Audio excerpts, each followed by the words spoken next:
Voilà, comme annoncé ce soir sur Nature et Bien-être, on parle préservation de l'environnement. Avant de recevoir notre invité, nous allons d'abord suivre ce reportage de Gloria qui parle de la sensibilisation initiée par les ONG justement qui interviennent dans le secteur de l'environnement avec évidemment l'appui du ministère du Cadre de Vie. La lutte contre les changements climatiques, la diversité biologique et la dégradation des terres constituent une solution pour le bon rendement des cultures et la protection des sols. Cependant, l'utilisation des produits chimiques non contrôlés représente une menace pour l'écosystème. Lorsque les sols sont dégradés, on ne peut plus faire l'agriculture vraiment de niveau satisfaisant. Or, l'utilisation des produits chimiques non contrôlés peut entraîner vraiment une telle catastrophe, ce qui n'est pas bien pour nous.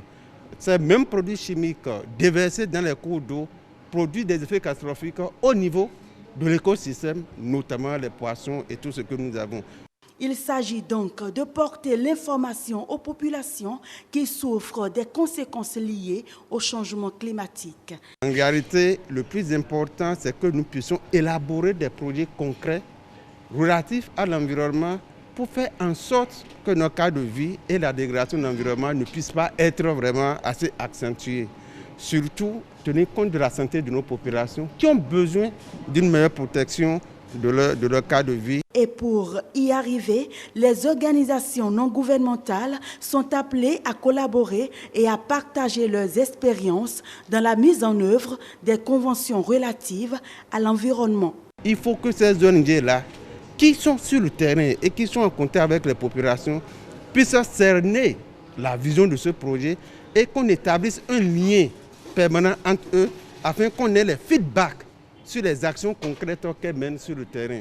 Ces ONG et acteurs des ministères sectoriels vont élaborer des projets concrets pour amoindrir la dégradation de l'environnement et éduquer les populations à un changement de comportement. Voilà, notre invité ce soir a plusieurs casquettes, c'est un ingénieur agronome, mais il est aussi très intéressé par les questions environnementales. C'est d'ailleurs à ce titre qu'il est avec nous sur ce plateau. Machel Betoro, je vous laisse nous présenter notre invité. Bonsoir. Bonsoir Aniat Bello, comment allez-vous? Je vais très bien, Le violet merci. vous vert, très bien. Oh, c'est vous qui êtes allé au Sénégal nous ramener les couleurs de là-bas. Merci de représenter le Sénégal sur ce plateau. Alors, bonsoir amis téléspectateurs. Bonsoir également à vous, Messin Ogo. Bonsoir. Comment allez-vous? Ça va bien. Aniat Bello l'a déjà si bien dit, vous avez plusieurs titres, ingénieur agronome, environnementaliste et surtout membre d'une organisation non gouvernementale. Alors ce soir, nous allons parler de la question de la prévention de l'environnement, notamment le rôle des organisations non gouvernementales qui aujourd'hui où l'État veut beaucoup plus travailler en synergie avec eux. Déjà, moi, je veux savoir pourquoi ce besoin-là de travailler en synergie ou bien de fusionner les efforts au niveau du pouvoir public et au niveau du pouvoir privé. Merci beaucoup. Je crois que le besoin s'est fait sentir, mais le besoin se concrétise et s'impose à nous.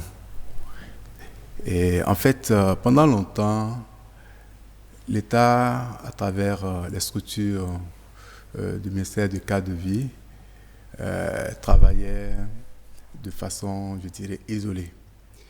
Et même si il y avait des structures tentacules qui travaillaient avec le ministère dans le cadre de la mise en œuvre de la politique ou de la stratégie nationale, ces ONG ou ces structures ne représentaient que l'ombre d'elles-mêmes. Donc à ce niveau, il n'y avait pas un partage du concret au niveau du ministère. Et ça fait que les résultats présentés par le ministère pour le compte des travaux réalisés par les ONG n'étaient pas perceptibles. Or, sur le terrain, il y a beaucoup de structures opérationnelles, il y a beaucoup de structures qui produisent des résultats importants qu'on pouvait capitaliser pour permettre à l'État d'être beaucoup plus visible dans la présentation de ces choses. D'accord. Alors, Maxime Ngou, si vous permettez, on a suivi le reportage de Gloria Oni qui nous a parlé de ce séminaire-là, un séminaire qui a connu la participation de nombreuses ONG. Mais dites-nous, est-ce qu'on n'a pas l'impression d'avoir un séminaire de plus? Les séminaires, c'est pas ce qui manque sur le sujet. Je suis d'accord, ce n'était pas un séminaire de plus parce que l'enjeu ici est encore plus grand que tout ce qu'on avait. Et je disais tantôt que le fait de vouloir créer cette synergie à travers cette rencontre qui veut mutualiser, je dirais, les résultats aussi bien de l'État que des organisations, les organisations non gouvernementales, c'est simplement du fait que les ONG travaillent, mais les informations ne sont pas remontées au niveau central. D'accord. Et il n'y a pas un mécanisme également au niveau central pour collecter ces informations. Et ça fait que l'État n'a pas une vue claire sur ce qui se passe. Justement, la question de la structuration des organisations non gouvernementales se pose. Mais est-ce qu'aujourd'hui, vous avez déjà cette structuration pour permettre à l'État de vraiment travailler avec les vraies organisations? Parce qu'en matière d'organisation, il y en a tellement. Est-ce qu'aujourd'hui, il y a une structuration par rapport aux organisations non gouvernementales? Il y a une très bonne structuration.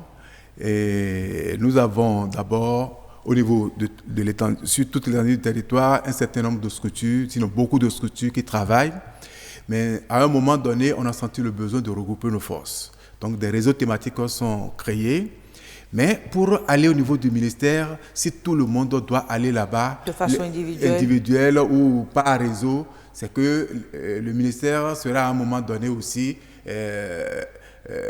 contré par le envahi, nombre. Et donc ça fait que nous nous sommes retrouvés entre membres des réseaux formels pour dire il est maintenant temps qu'on parle d'une même voix, qu'on fusionne, je dirais, nos pensées et que lorsque on a besoin de nous, qu'on puisse rechercher le canal par lequel on va pouvoir nous atteindre. Et c'est comme ça qu'il y a 2 ou 3 ans, nous avons créé la plateforme des réseaux d'ONG de l'environnement. Il est déjà arrivé qu'on ait l'impression que les ONG font tous la même chose et interviennent dans les mêmes secteurs.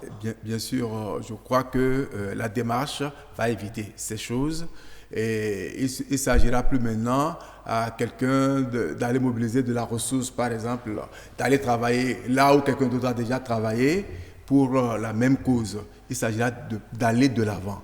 Et en faisant également ces choses, on arrive à mener les ONG à être beaucoup plus professionnels et l'État également à faciliter le partage de la bonne information. Parce que généralement, ce n'est pas le cas. Alors, M. Ngou, vous êtes d'accord avec moi qu'en matière d'action des organisations non gouvernementales sur le territoire béninois, vous n'êtes pas à vos débuts. Il y a eu tellement, ça fait des années qu'on est en train de promulguer cette prévention on a prôné, je vais dire, cette prévention de l'environnement. Et aujourd'hui, quel sera réellement, qu'est-ce qui va se faire avec la population à la base? Parce que c'est là le véritable problème. Est-ce que c'est des sensibilisations qui vont continuer par être faites à l'endroit des populations, ou est-ce que vous avez maintenant changé votre stratégie d'intervention auprès des populations à la base?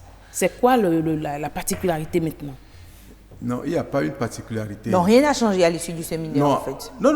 Dans le mécanisme d'action. Le mécanisme d'action, en fait, l'État élabore les stratégies, les politiques, et nous, en tant qu'organisation non gouvernementale, nous l'accompagnons dans la mise en œuvre.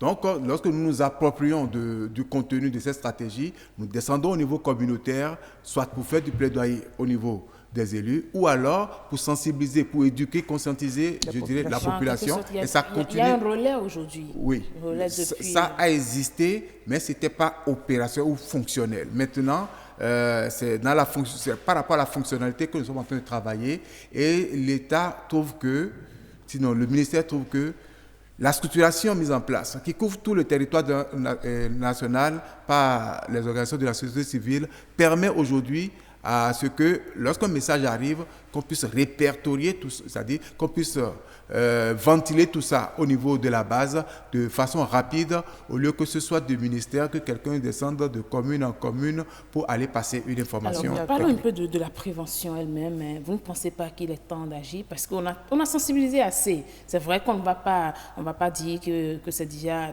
tellement fait et qu'on ne va plus sensibiliser. Mais est-ce qu'aujourd'hui, il ne faut pas trouver une autre méthode, une autre manière pour faire comprendre aux populations à la base que ce que vous faites n'est pas bien pour l'environnement? C'est clair que la population, sinon toute la population a évolué avec des comportements qui ne riment pas avec le développement. Et les sensibilisations c'est-à-dire ne rencontraient pas aussi une volonté politique par le passé. Et je vous rassure, j'étais sur ce plateau il y a quelques semaines, j'ai dit, c'est pour la première fois que je dis, dans une zone d'intervention où les gens dégradaient suffisamment les mangroves, que les donnes commencent à changer et les gens commencent à poser de bons actes.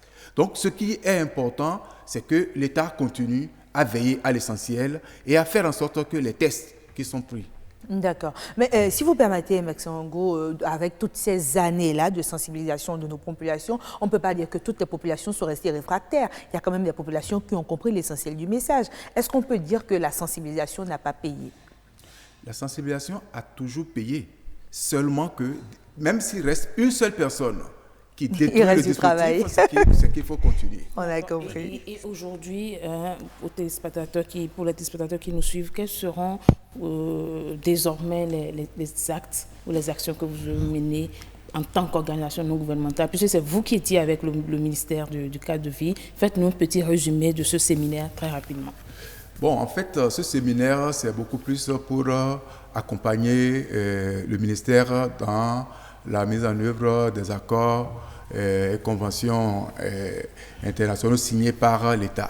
Et dans ce cadre-là, il était important pour nous de capitaliser davantage ce que nous faisons.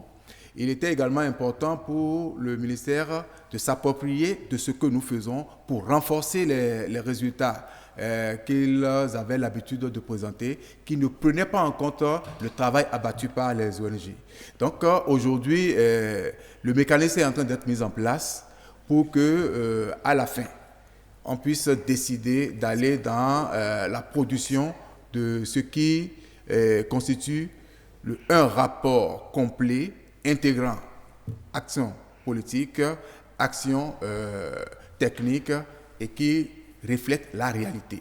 Et c'est en cela que nous saluons cette réunion et nous estimons que les conclusions qui sont issues de cette rencontre-là pourront nous permettre de changer un peu la façon de faire les choses au niveau du pays. Qu'est-ce que vous pouvez nous promettre sur le plan de la prévention de l'environnement?